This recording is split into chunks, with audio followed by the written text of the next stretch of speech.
कि हनुमान जी के पास कितना ज्ञान है, तो सरस्वती माँ कहती हैं कि जैसे समुद्र की गहराई को मापने का कोई मापदंड नहीं है, वैसे हनुमान जी के ज्ञान को मापने का कोई मापदंड नहीं है कि कितना ज्ञान है हनुमान जी के पास। जय हनुमान ज्ञान गुण सागर और जय कपीस तिहुँ लोक उजागर।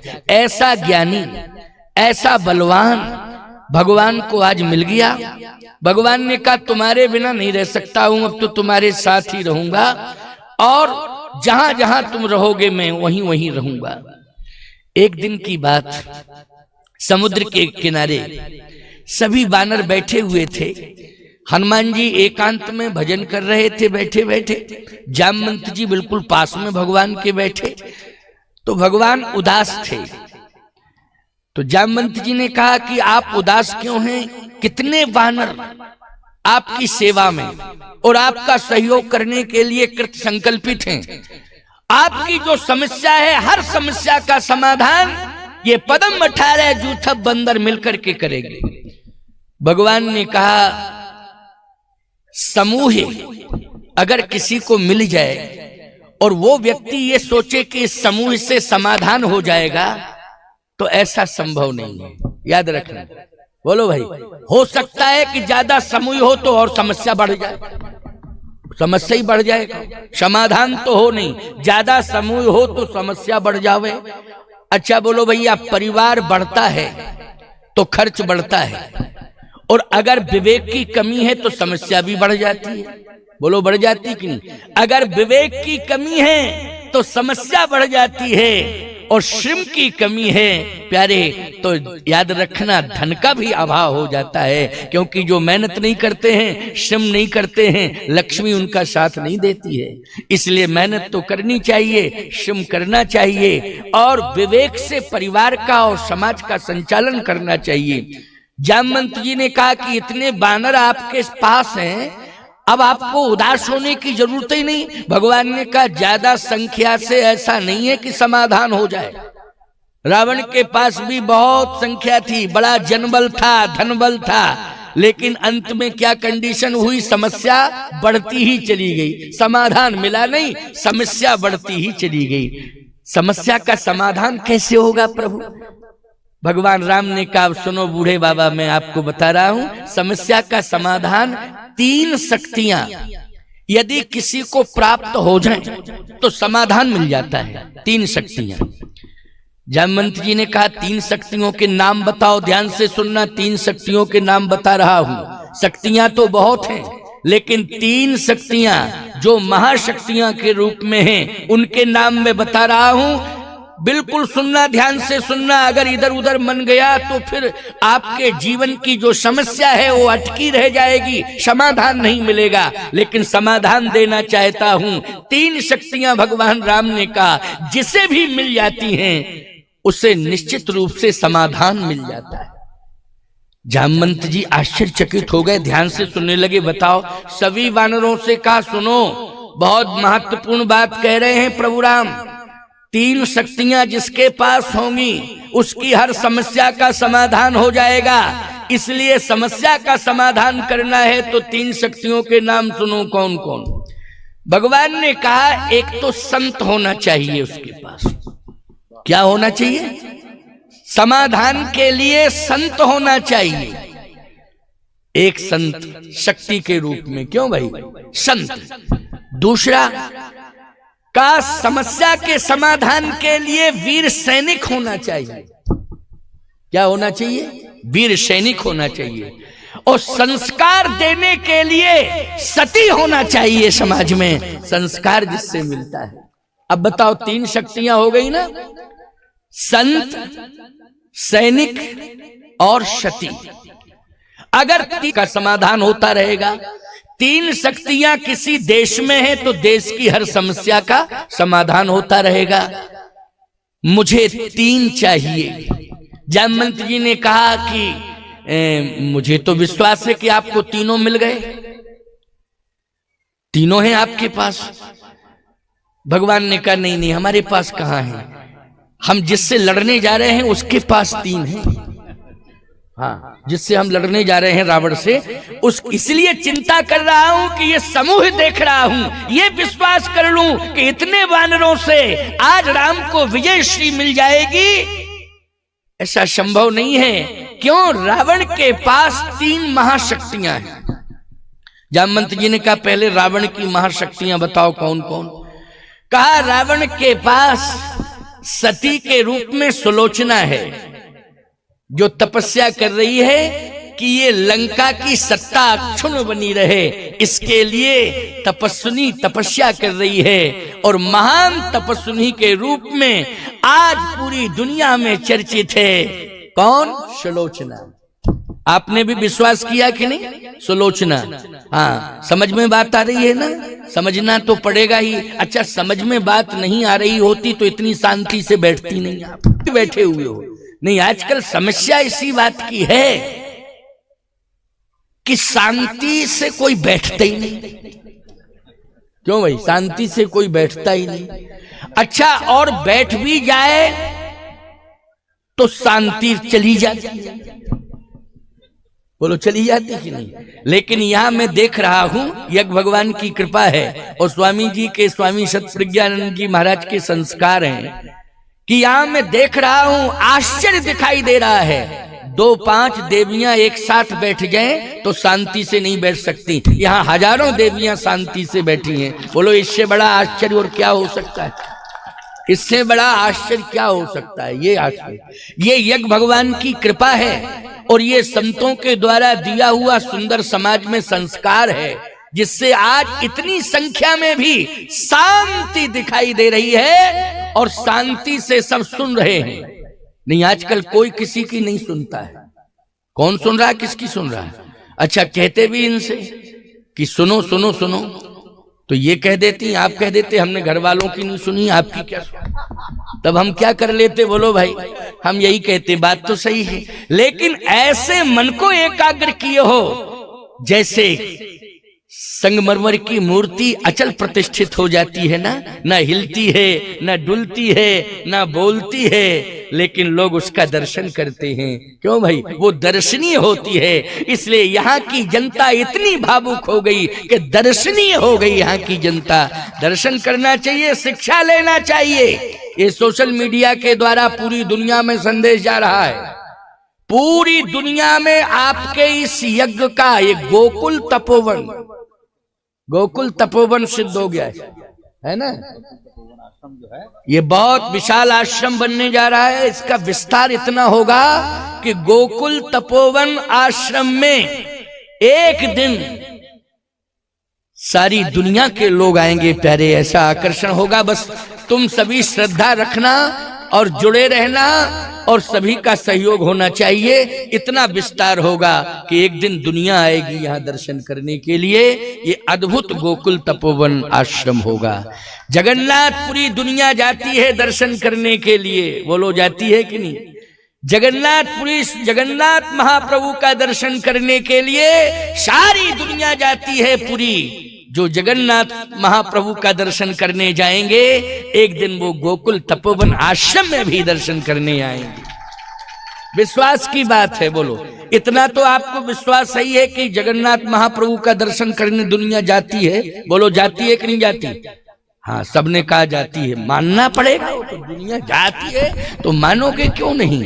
बोलो, सारी दुनिया जा रही है। ये जगन्नाथ महाप्रभु का प्रभाव है। याद रखना, एक दिन वो आएगा। मेरा हृदय कह रहा है इस बात का। स्वामी जी के अंदर वो ऊर्जा है, स्वामी सतप्रज्ञानंद जी महाराज के अंदर वो क्षमता है कि जहां भी ये प्रयास कर लेते हैं वहां पर धाम बन जाता है, तीर्थ बन जाता है।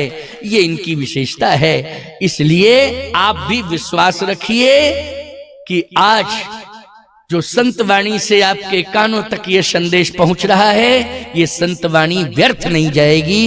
इसका साकार स्वरूप एक दिन दिखाई देगा।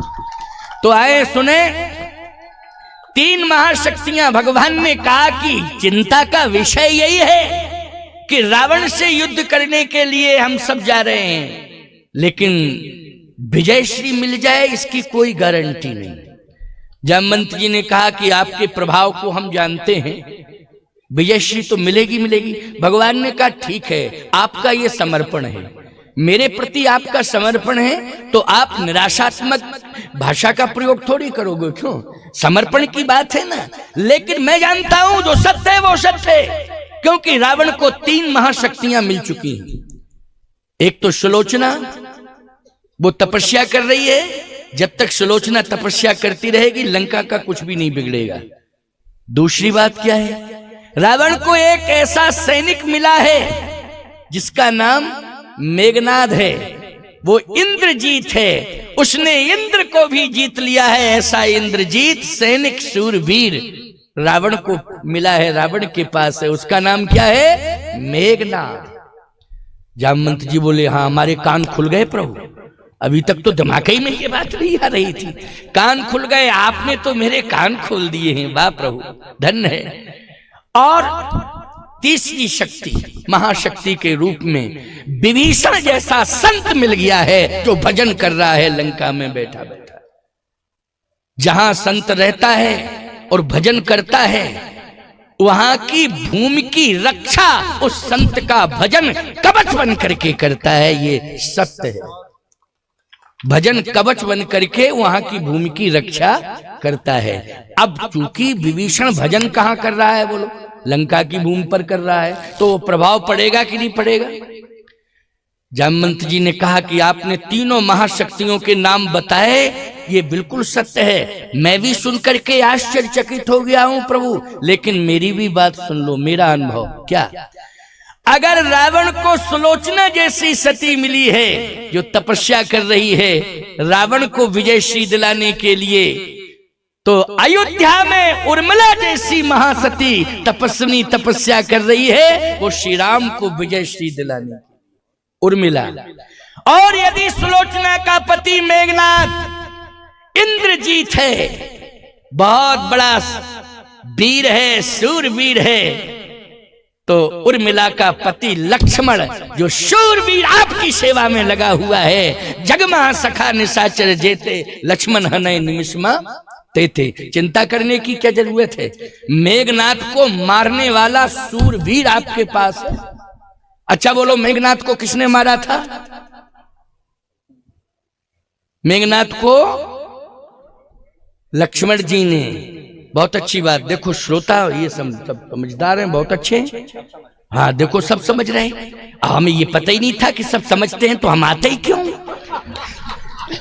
है ना। लेकिन ये सत्य है कि सब समझ रहे हैं, बहुत अच्छे श्रोता हैं, वाह। मेघनाद को मारने वाला शूरवीर सैनिक श्री राम भद्रजू के पास है, वो लक्ष्मण। जामवंत जी ने कहा कि आपको डरने की जरूरत ही नहीं है, उदास होने की जरूरत, सोचने की जरूरत नहीं है। उर्मिला महासती है, लक्ष्मण महान शूरवीर है, और यदि आप कहते हो कि विभीषण जैसा संत महाशक्ति के रूप में रावण के पास है, तो जामवंत जी ने कहा श्री राम के पास हनुमंत जैसा संत है, डरने की क्या जरूरत। 3 महाशक्तियां अगर रावण के पास हैं तो 3 आपके पास भी है। भगवान राम ने कहा फिर भी समस्या है। क्या? बोले 3 वोट रावण के पास, 3 वोट राम के पास। क्यों भाई? बोलो भाई, जब 3-3 मत पक्ष विपक्ष दोनों के पास हैं, तो अब विजयश्री की क्या आशा की जाए, जल्दी बोलो। अच्छा, बात समझ में आ रही है कि नहीं आ रही है? आ रही है ना, बात समझ में आ रही है। जामवंत जी ने कहा ये बात तो है, ये बात तो है।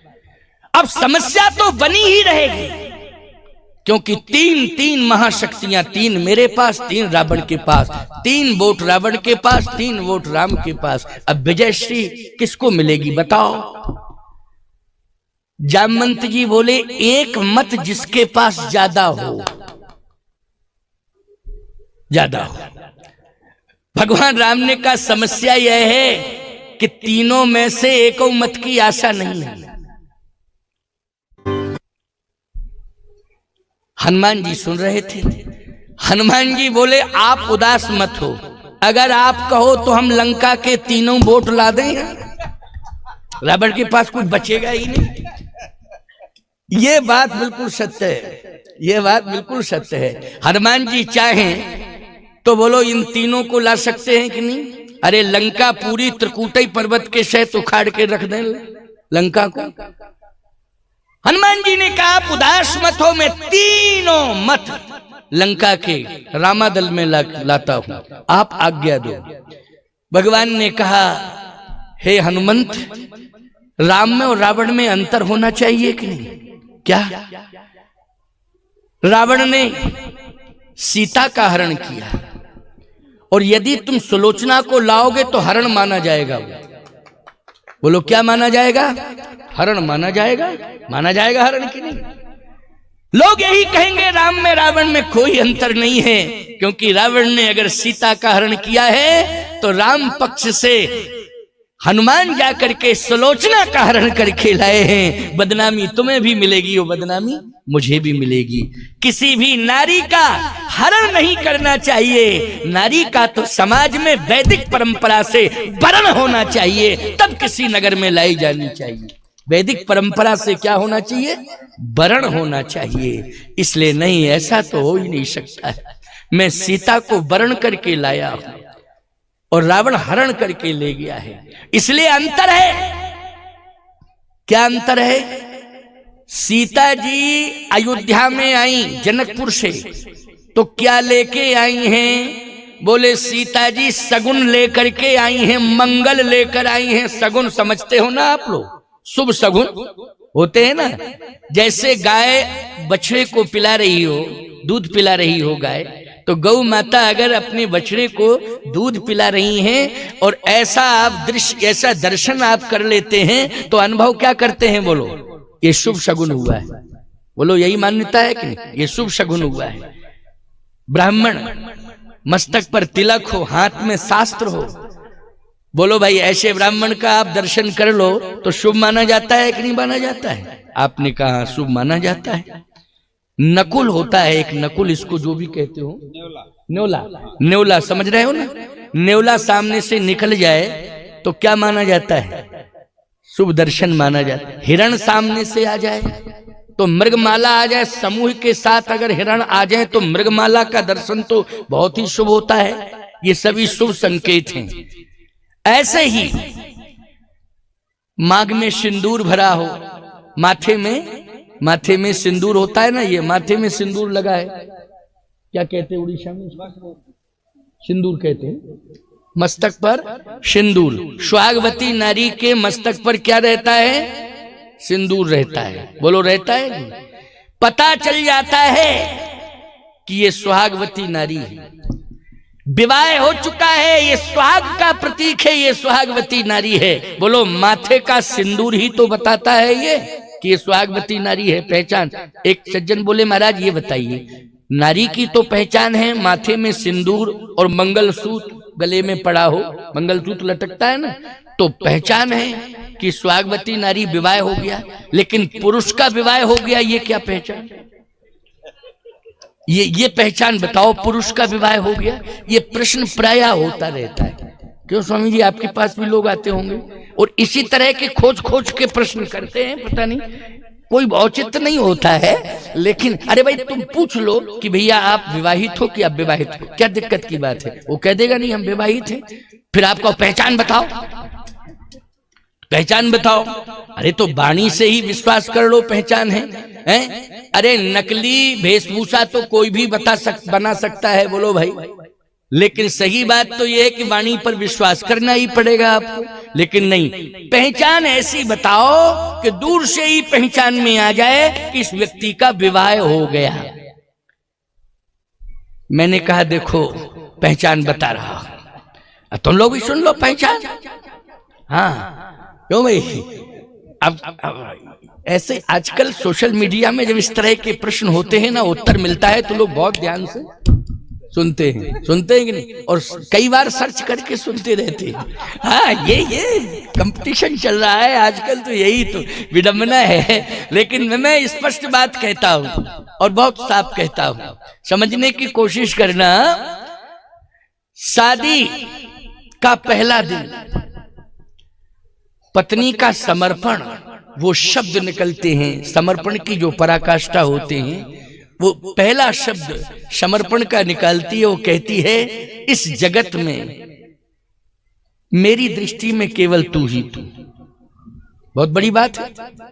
परमात्मा माना जाता है, बोलो माना जाता है कि नहीं? तू ही तू। तुलसीदास जी से पूछा गया भारत की नारी क्या कह रही है एक पुरुष को देख करके कि तू ही तू।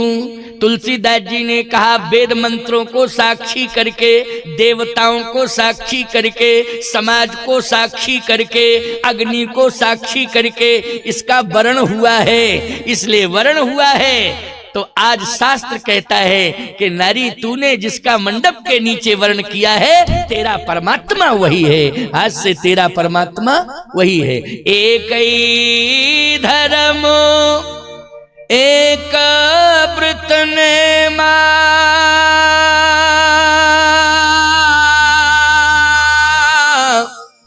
काय बचन मन पति पद प्रेमा। तो ये समर्पण की पराकाष्ठा है कि वो पहली बार मिलती है तो कहती है मंडप के नीचे हमें ये संस्कार मिले हैं कि तू ही तू। चलो अच्छी बात है। फिर चली जाती है अपने पिता के घर, वो फिर दोबारा आती है पति के घर में। ऐसा चलता है ना आने जाने का क्रम। दोबारा में उसकी भाषा बदल जाती, बस भाषा बदल जाती दोबारा में। आप कहो क्या भाषा बदलती? दोबारा में जब पिता के यहां से पति के घर में आती है तो कहती है इस संसार में केवल दो ही हैं, तू और मैं, तू और मैं। क्यों भाषा बदल गई कि नहीं बदल गई? दोबारा में भाषा बदली, शब्दों में अंतर आ गया। चलो भाई कोई बात नहीं है, ये भी हम मान रहे हैं कि तू और मैं पति पत्नी में प्रेम है, होना भी चाहिए। लेकिन फिर वो तीसरी बार में अपने पिता के घर जाती है और फिर पति के घर जब लौट के आती है तो भाषा फिर बदल जाती। आपको फिर क्या बदल जाती? पहली बार में केवल पति से कहती तू ही तू, और दूसरी बार कहती है तू और मैं, और तीसरी बार में तो तू तू मैं तू तू मैं तू तू। क्यों भाई? ये कंडीशन है ना। अब बताओ ऐसी परिस्थिति में पता लग जाएगा कि नहीं कि विवाह हो गया? बोलो भाई। ऐसी परिस्थिति में 101% क्लियर रिपोर्ट। क्यों? पता लग गया कि विवाह हो गया। क्यों? इनके माथे पर तो सिंदूर चमचमा रहा है, मंगल सूत्र लटका है और तुम्हारा मुंह लटका। पता क्लियर? क्यों भाई? है ना। इसलिए मैं कहना चाहता हूं ध्यान से सुनना, पति पत्नी में प्रेम होना चाहिए। और प्रेम कब होगा पति पत्नी में? जब संत और यज्ञ दोनों की शरणागति तुम स्वीकार कर लो तो निश्चित रूप से परिवार में प्रेम होगा, पति पत्नी में, बच्चों में, सब में प्रेम होगा, गांव में प्रेम होगा। मैं दावे के साथ कह रहा हूं ये रुद्र महायज्ञ 51 कुंडात्मक रुद्र महायज्ञ हो रहा है। ये बहुत बड़ा तपोवन घोषित हो रहा है। मैं आपसे स्पष्ट रूप से कहना चाहता हूं यज्ञ भगवान के प्रति समर्पित रहना। सभी अबाल वृद्ध नर नारियों से कह रहा हूं, सामूहिक रूप से कह रहा हूं, ग्राम वासियों से कह रहा हूं और क्षेत्र वासियों से कह रहा हूं, गोकुल तपोवन आश्रम के प्रति अपना समर्पण करना। यज्ञ भगवान की कृपा से, संतों के आशीर्वाद से आपके घर में शांति भी रहेगी, आपके घर में सौहार्द, प्रेम, राज्य की स्थापना हो जाएगी। राम राज्य तब आएगा जब प्रेम राज्य की स्थापना होगी। प्रेम राज्य की स्थापना के लिए शांति सौहार्द समाज में बना रहे, इस प्रदेश में बना रहे, देश में बना रहे, इसके लिए हमें यज्ञ भगवान से प्रार्थना करनी पड़ेगी और संतों की आज्ञा को शिरोधारी करना पड़ेगा। ये सूत्र मैंने महत्वपूर्ण दिया है। इसमें जरा भी अगर इधर उधर हुए तो सावधानी हटी और दुर्घटना घटी। इसलिए सावधान होकर के सुनना। भगवान राम ने कहा कि हनुमंत सुनो मेरी बात, बूढ़े जामवंत जी आप भी सुनो, समूचे वानर दल से मैं कहना चाहता हूं, सब ध्यान से सुनना।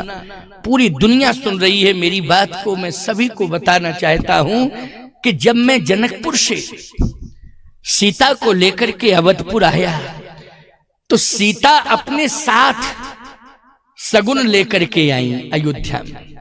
क्या लेके आई? सगुन लेकर आई।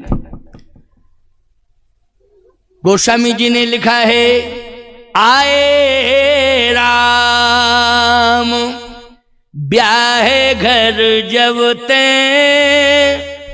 भयउ आनंद अवधपुर तब ते। आनंद ये शगुन का प्रतीक है, बोलो है कि नहीं? आनंद यदि हो रहा है तो ये शगुन का संकेत है कि नहीं? शगुन से ही आनंद है। अगर आनंद है आपके जीवन में तो ये शुभ शगुन है आपके लिए, बोलो है कि नहीं? अब आनंद किसके द्वारा मिला है आपको? बस ये समझिए ना कि उसी ने हमें ये शुभ संकेत दिया है। ये शुभ और सुख इन दोनों से जोड़ा है, शुभ और सुख दोनों से जोड़ा है। तो आपको शुभ और सुख, आनंद, मंगल, इससे यज्ञ भगवान जोड़ रहे हैं। आप यज्ञ से जुड़े रहिए, यज्ञ भगवान आपको सुख और शांति से जोड़ के रखेंगे, सदा रखेंगे, सदा रखेंगे। लेकिन लंका वालों से पूछा कि अयोध्या में सीता जी आई थी तो सगुन लेकर के आई थी, मंगल लेकर आई थी, सुख लेकर आई थी, आनंद लेकर आई थी, लेकिन लंका में क्या लेके आई? तो लंका की जनता ने रावण से कहा कि लंका में सीता असुगुन लेकर आई, अमंगल लेकर आई। अब बोलो सीता एक ही है, लेकिन अयोध्या में क्या लेके गई? मंगल, सगुन, बोलो लेके गई ना। लेकिन लंका में जब गई वही सीता तो क्या लेके गई? अमंगल, असुगुन। राक्षसों ने कहा कि ये दूसरी सीता है कि वो दूसरी थी? वो जो अयोध्या में पहुंची थी मंगल लेकर, शगुन लेकर, वो सीता कोई और थी। और लंका में जो सीता अमंगल और असुगुन लेकर के आई है, ये सीता दूसरी है। रावण बोला नहीं नहीं नहीं नहीं, मैं वही सीता को लेके आया, कंफर्म रिपोर्ट है, मैं वही सीता लेके आया। हाँ, क्यों? जनकपुर में देख के आया था, पहचान लिया था मैंने, वही सीता को लेके आया हूं। तो सीता एक है, लेकिन असर अलग अलग क्यों दिखाई दे रहा है? प्रभाव अलग अलग क्यों दिखाई दे रहा है? बोलो भाई, सीता जब एक है तो प्रभाव अलग अलग क्यों दिखाई दे रहा है? सावधानी से सुनना। उसी समय विभीषण बोल पड़ा, संत बोल पड़ा। क्या तुम लोगों की समझ में नहीं आएगा? मैं बता रहा हूं, सीता वही है, लेकिन असर अलग अलग क्यों, प्रभाव अलग अलग क्यों? कारण यह है कि सीता अयोध्या में वरण करके लाई थी और सीता लंका में हरण करके लाई। नारी जब वरण करके लाई जाती है तो उस घर के और नगर गांव के लिए वो सगुन होती है, और जब नारी हरण करके जिस नगर में आती है तो वो असगुन लेकर के आती है, अमंगल लेकर के आती है। इसलिए हरण करके लाए हो, इसलिए असगुन और अमंगल हो रहे हैं। मंदोदरी भी बोल पड़ी, प्रहस्त भी बोल पड़ा, सभी राक्षस बोल पड़े। जब ते तुम सीता हरियाणी, ओ कुछ गुण हो न जाए बखानी, असुगुन हो न जाए बखानी। जब से लंका में हरण करके सीता आई हैं, तब से असगुन ही असगुन हो रहे हैं। क्यों? हरण करके आई। तो भगवान राम ने कहा ऐसा नहीं करना है कि सुलोचना का हरण करके तुम लाओ, फिर तो ये कन्फर्म है कि विजय कभी मिल ही नहीं सकती, बदनामी अलग मिलेगी। विजय की तो बातें ही छोड़ दो, बदनामी अलग मिलेगी। इसलिए ऐसा काम नहीं करना है। किसी भी देश की नारी क्यों ना हो, हमें सम्मान करना चाहिए। यही राम का संकेत है, यही राम का चरित्र है कि किसी भी देश की नारी क्यों ना हो, सम्मान होना चाहिए। बोलो होना चाहिए सम्मान, कि नहीं होना चाहिए? अगर विदेशी नारी हमारे यहाँ आ जाए तो हम अपमान करेंगे उसका? नहीं करेंगे, बल्कि हम ऐसा प्रयास करेंगे कि हमारे सनातन की परंपरा को स्वीकार करें और सनातन संस्कृति के अनुसार अपना जीवन यापन करें, तो बोलो अभूतपूर्व परिवर्तन माना जाएगा कि नहीं माना जाएगा? अभूतपूर्व परिवर्तन माना जाएगा। भारत की नारी में तो जन्म से ही संस्कार होते हैं। आर्यावर्त की नारी में, भारत की नारी में तो जन्म से ही संस्कार होते हैं। वो जन्म से संस्कार लेकर के आती है, इसलिए कोई बहुत बड़ी विशेषता नहीं है कि आपने संस्कार दिए। लेकिन जिसके जीवन में संस्कार ही ना हो, उसे अगर संस्कार मिल जाए तो ये बहुत बड़ी विशेषता मानी जाती है।